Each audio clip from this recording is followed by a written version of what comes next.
Good evening. You're watching the main news on HKIBC. I'm Sarah Wong. Here's a look at tonight's top stories. Hong Kong's Little Thailand is to get a facelift with a plan to build more than 4,000 flats. A senior Beijing advisor says the one country, two systems principle will not change after 2047. And residents of a U.S. town demand answers from police after 19 children and 2 teachers were shot dead. Hong Kong's Little Thailand is set to have a new look under a plan to build more than 4,300 flats. The Urban Renewal Authority, which is spearheading the project, pledged to preserve the special culture of the area. Johanna Ho reports. Old blocks in the area known as Little Thailand will be redeveloped to provide up to 4,350 residential flats. The Urban Renewal Authority project in Kowloon City will consist of 3 sites near Nga Chin Wai Road and Carpenter Road, with a total area of over 370,000 square feet. Around 1,600 households and more than 100 ground floor shops will be affected. The main site covers 2 streets, Nga Chin Long Road and Nam Kok Road, which will be converted into 2 green pedestrian avenues. This dried seafood store owner is hoping for reasonable cash compensation from the government. This woman who owns a Thai restaurant on Nam Kok Street hasn't decided where to move to, but pinned her hopes on the authorities. We hope they give new business help place. Compensation will be offered to eligible tenants when the redevelopment project is approved by the Executive Council. The authorities pledged to preserve the local culture of the affected streets. We intend to invite them, those shop operators with the local characteristics, to come back and operate in the pedestrian line street. Under the redevelopment project, the Kowloon City Municipal Services building will be demolished. The wet market here is one of the most popular ones in Hong Kong. People looking to buy fresh produce may have to walk a little farther in the future to Carpenter Road Park, where a new complex will be built. The private housing block, Billionaire Avant, on the main site is not included in the project. The Urban Renewal Authority said the draft of the project will be submitted to the Town Planning Board by Monday. Joanna Ho, HKIBC. Democratic Party stalwart and former legislator Li Wing Ting and his wife Chen Shu-ying have resigned from the group. In an online interview with former party chairwoman Emily Lau, Li said he has no ideological disagreements with the party, but wanted to reduce pressure on the opposition group. Li and his wife, a former district councillor, moved to Britain last September. The former lawmaker said he does not expect to return to Hong Kong in the short term, adding that it's not convenient to continue to handle party affairs from Britain. The Democratic Party accepted the couple's resignations, saying it respected their decision. A senior Beijing advisor says the one country, two systems principle will not change after 2047. Speaking at the same forum, Chief Executive Carrie Lam said any attempt to stray from the governing principle would be disastrous. Chloe Feng reports. The chairman of the Basic Law Committee, Shen Chunyao, says the one country, two systems principle will not change even after 2047, but needs to be improved with time. The first 50 years must not change, Shen said in his keynote address at a legal conference organized by the Department of Justice. 实际上，50年只是一个形象的讲法。50年后也不会变。 And there's no need to change after 50 years, as long as the formula is maintained, he said ahead of the 25th anniversary of the handover. Shen quoted Supreme Leader Deng Xiaoping, who believed that opening up is a way to achieve development goals. 任何偏离一国两制、挫新的行为，必会带来灾难性的后果。 Chief Executive Carrie Lam, who opened the forum, said the social unrest in 2019 showed that deviating from the one country, two systems principle would be disastrous. She said Hong Kong should firmly adhere to the basic law to ensure stability and prosperity. 未来5年是香港从由乱到治。 Wong Gui, Deputy Director of the Hong Kong and Macau Affairs Office, pointed out that the next 5 years will be a key stage for the city to develop from chaos to governance. He added that the electoral revamp, which ensures patriots run Hong Kong, has paved the way for the city to strengthen its economy and solve housing and livelihood issues. Chloe Fong, HKIBC. Chief Executive-elect John Lee flies to Beijing tomorrow to accept his letter of appointment as Hong Kong's sixth-term leader. He is expected to meet President Xi Jinping and other top leaders. During his visit, Lee will also submit the names of people he has chosen for his cabinet to the central government for approval.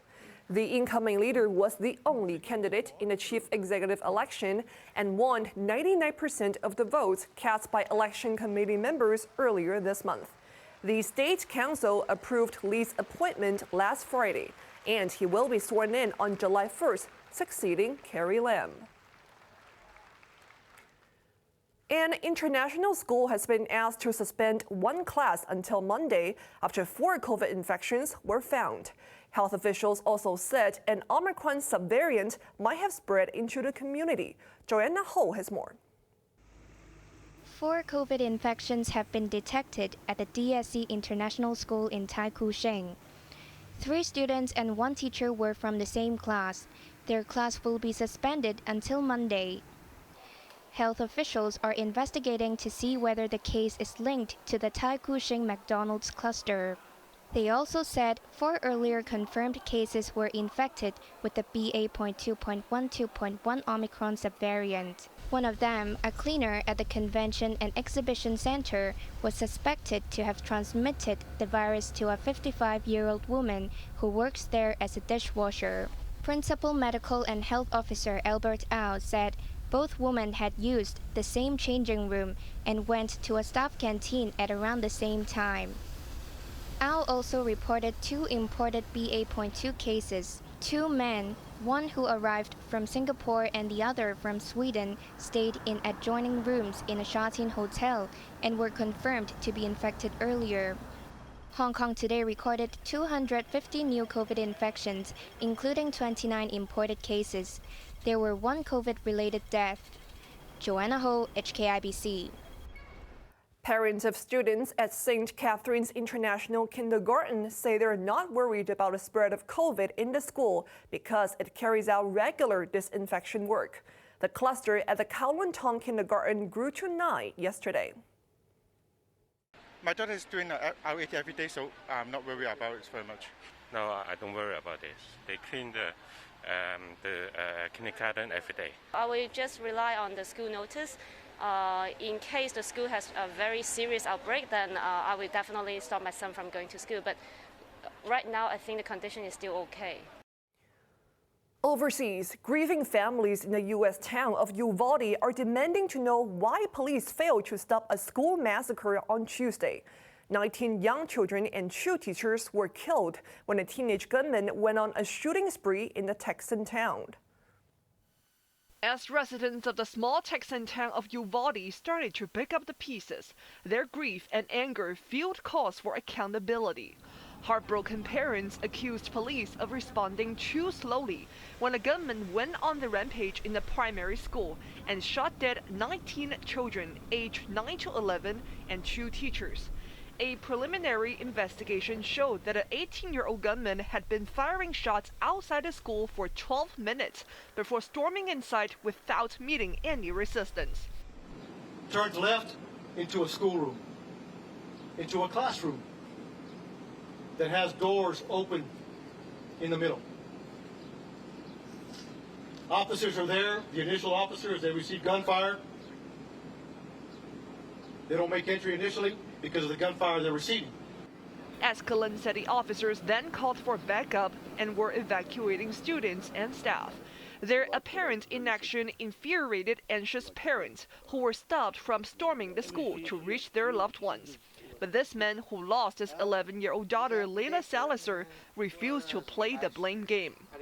How fast can you act? I mean, I don't know. I don't know how much of a difference it would have made. She was excited for the summer. We were going to go to the zoo and maybe travel to Illinois to see some family and stuff. But obviously, after what happened,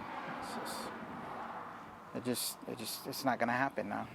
Ana Rodriguez wants her 10-year-old daughter, Miley, to be more than a footnote in America's mass shooting epidemic.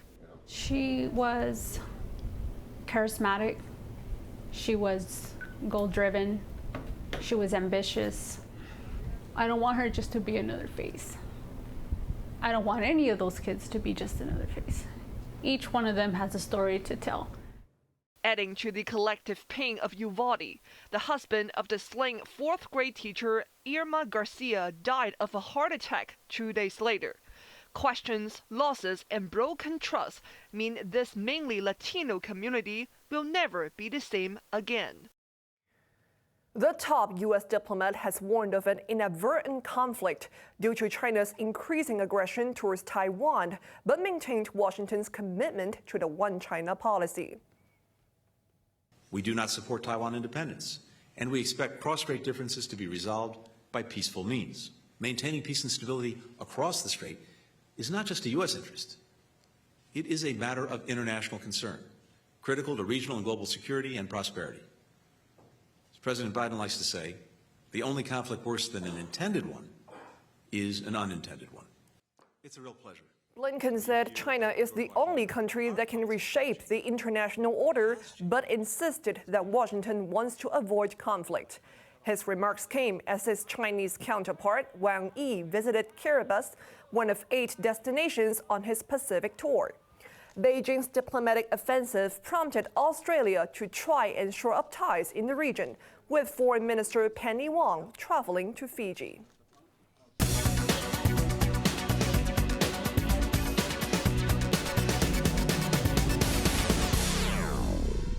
Home prices in Hong Kong rose last month after declining in the first quarter. Official statistics show that prices climbed 0.5% from March.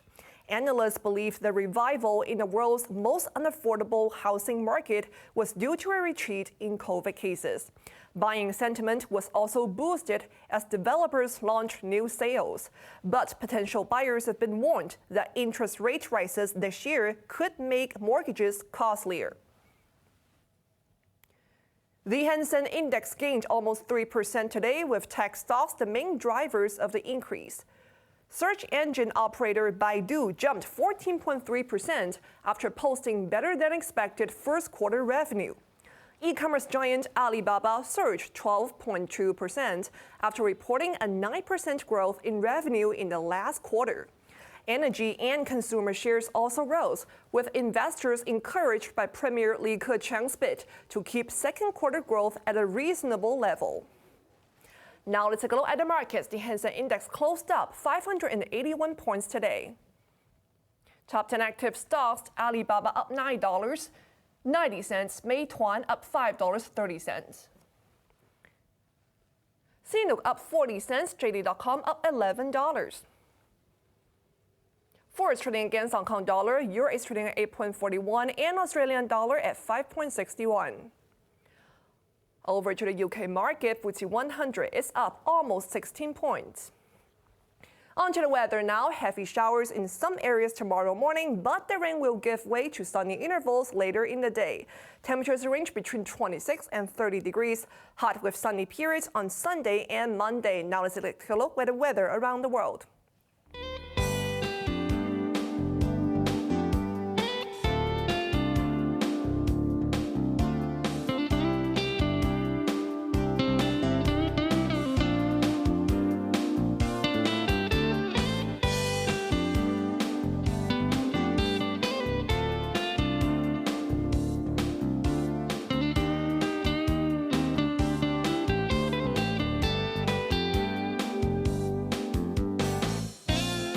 That's our main news for Friday night. Join us for more news at 11. I'm Sarah Wong. Thanks for watching. Good night.